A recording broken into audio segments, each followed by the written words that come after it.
If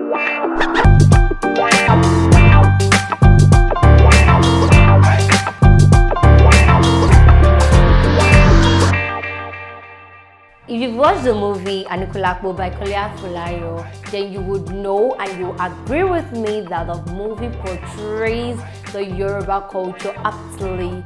And you also believe with me when I say that the person that wrote the story or who told the story is someone who is immersed in Yoruba culture. Because really, from the language to the storyline to the portrayal of the African culture to the tribal mark, they all pontificate the Yoruba culture in its entirety. Don't let us forget that the lead character, of which is Saro, he himself is someone who weaves clothes, that is, his soul's Ashoke, and that role was played by Kunle Remi.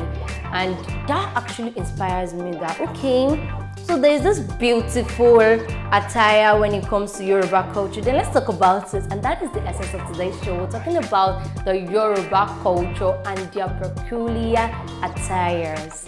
This is Lifestyle Show with Ayomiku, the sexy sugar mommy of Lagos. And you are on Wisdom Yard Online TV, so if you get to subscribe, like or share any of our videos, please do that now, because you can be a part of our family, because you all that have subscribed are my family and I love you all.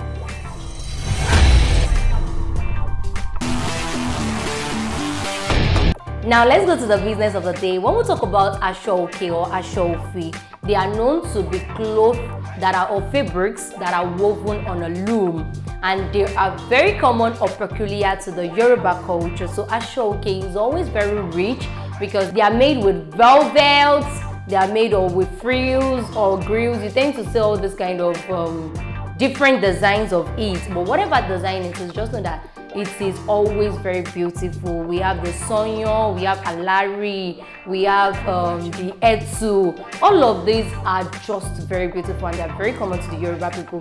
Don't let us forget about Attires. When we talk about Attires, is a sort of tie and dye kind of fabric, and it is also peculiar to the Yoruba people. They make it in different colors. There is batik, there is different ones, and they are always very beautiful. Now let's come down to how you identify a typical Yoruba man and a Yoruba woman. What's the attire you see on them and you feel like this person must obviously be a Yoruba man or a Yoruba woman? The very first thing is for the men. Let's start with their undergarment, which is also known as Ewu Awotele. They call it Ewu Awotele because it is sometimes layered with other clothes. Now you see them wearing a siki, buba, and all sort of under. Before they now top it up, maybe agbada, gbanu also. And for the shokoto, which is known as trousers, you can call it shokoto because Yoruba people call it shokoto. We have shokoto elemu, we have kembe. You see, all these words, the way I'm saying it now, you're like, hey God.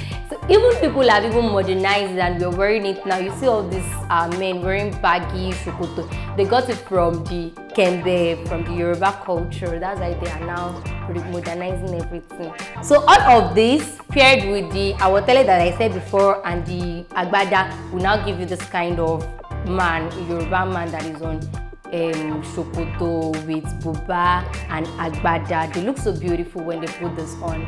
A Yoruba man is not complete without his cap, because when you see a Yoruba man all dressed and not wearing a cap, you feel like, really? Where's this one coming from? So a typical Yoruba man, I mean the one that will show you a whole lot of atarodo, and the one that will always make you know that I am a Yoruba man. I'm a Yoruba, Nini Osaka.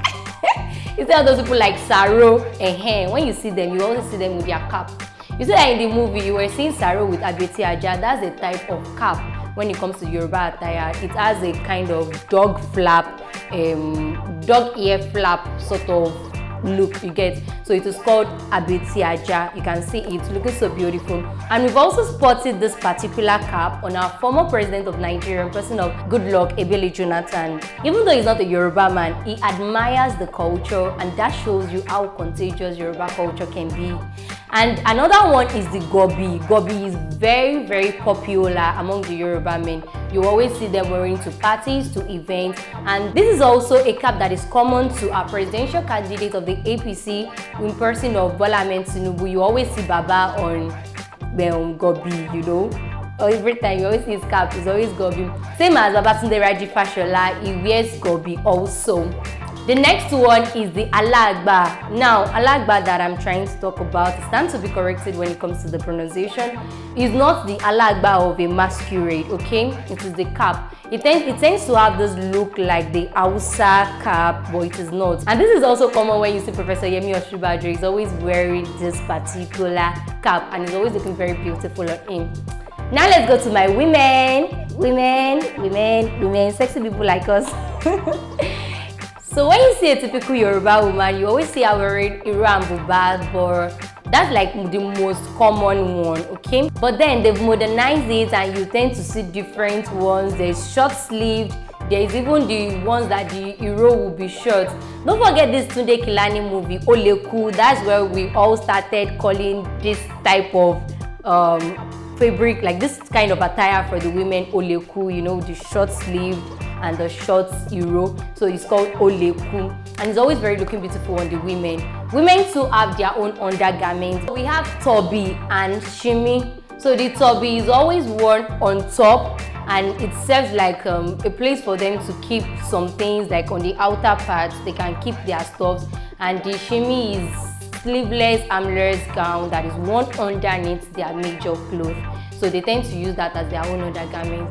And when you see a Yoruba woman, you always see her with different type of gele. It's either she's wearing a very flamboyant gele, or she's using iborun or ipele, or she uses everything. She uses gele, she uses iborun, or she uses ipele too. So all of these are seen as what identifies a typical Yoruba woman. They also make use of beads on their wrists, on their necks, on their head, just everywhere, even their wrists and waists. So that's just part of the adornments that Yoruba women are identified with. All of these and more are actually what the Yoruba attire looks like.